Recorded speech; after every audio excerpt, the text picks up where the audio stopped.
Hello, ladies and gentlemen. Welcome back to the channel Heartwarming Tales. The evening rain whispered against the windows of a small corner cafe. Inside, the glow of warm lights reflected off rows of coffee mugs and glass jars filled with sugar. Lily moved quietly behind the counter, wiping the surface clean, her eyes heavy from another long day. She had been working 2 jobs since her father's illness, trying to keep her family afloat. The cafe was her second home, the smell of coffee, the sound of jazz, the rhythm of her routine. Just as she reached for the closed sign, the bell above the door jingled. A gust of wind entered, and with it a man in a dark green army jacket. His boots were muddy, his face shadowed by exhaustion, and yet there was something calm, steady, almost noble about him. He stood for a moment scanning the nearly empty cafe before stepping inside. Lily smiled softly. "We're just about to close, sir." "I know," he said quietly, his voice deep but gentle. "But could I trouble you for one last coffee?" She hesitated for a moment, then nodded. "Of course." As she began to prepare the cup, she noticed the faint tremor in his hand when he reached for his wallet. There was humility in his posture, the kind of silence that comes from years of carrying weight no one else can see. When she set the cup down, he exhaled slowly. "You didn't have to do that." "It's fine," she said, smiling. "Everyone deserves one last coffee." He gave a small, tired grin. "You're kind. Not many people are these days." She shrugged, brushing a strand of hair from her face. "Kindness is free. I figure it's the least thing I can give." He looked at her for a long moment, then nodded. "You remind me of someone I used to know."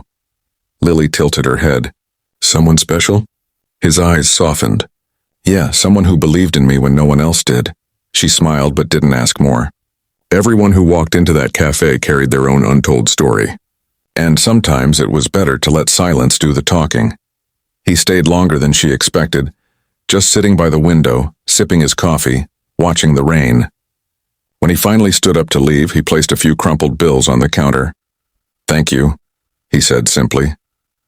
Lily noticed it wasn't enough to cover the drink, but she didn't say a word. She just smiled and wished him a good night. The next day he came again. Same time, same table, and again the day after that. At first he barely spoke, then slowly their conversations grew, about books, music, simple things. She learned his name was Jack. He had served overseas for years, lost friends, and come home to a world that felt completely different. Lily never pressed for details, but sometimes when he spoke, his eyes drifted away, as if looking back at memories too heavy to carry. She would distract him with a joke or a refill or a quiet smile. Weeks passed. Rain turned to snow.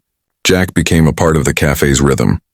The soft sound of boots against the floor, the faint creak of the chair he always chose by the window.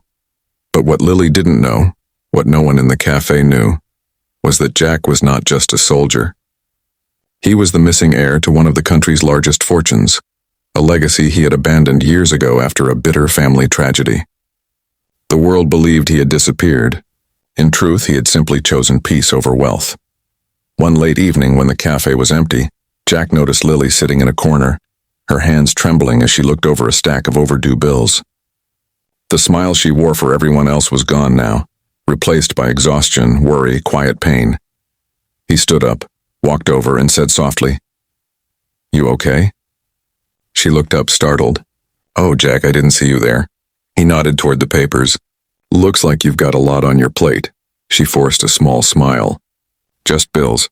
"It's fine. It always is." He hesitated, then reached into his jacket pocket and pulled out a small folded note. "Take this," she blinked. "What is it?" "Just something I owe you." When she opened it later, she found a check, more money than she had ever seen in her life. Her heart pounded. She ran outside looking for him, but the street was empty, rain falling under the flickering streetlights. Days passed. Jack didn't return. Then one morning, as she brewed coffee, a headline flashed on the cafe's TV. "Missing military heir found. Returns home after years disguised as soldier." Lily froze. The photo on the screen, and that was him. Same eyes, same quiet smile. Her breath caught. "Jack," she whispered. A week later, as the snow began to melt, the cafe bell rang again. She turned, and there he was, a cleaner now, dressed in a dark coat, but still the same gentle man. She couldn't move for a moment. You're... He smiled softly. "Jack, still just Jack. her eyes filled with tears. "Why didn't you tell me?" He shrugged. "Because when you looked at me, you didn't see money. You saw me, and that's something I hadn't felt in years." She laughed through the tears. "You didn't have to help me like that." He stepped closer. "Maybe not, but I wanted to.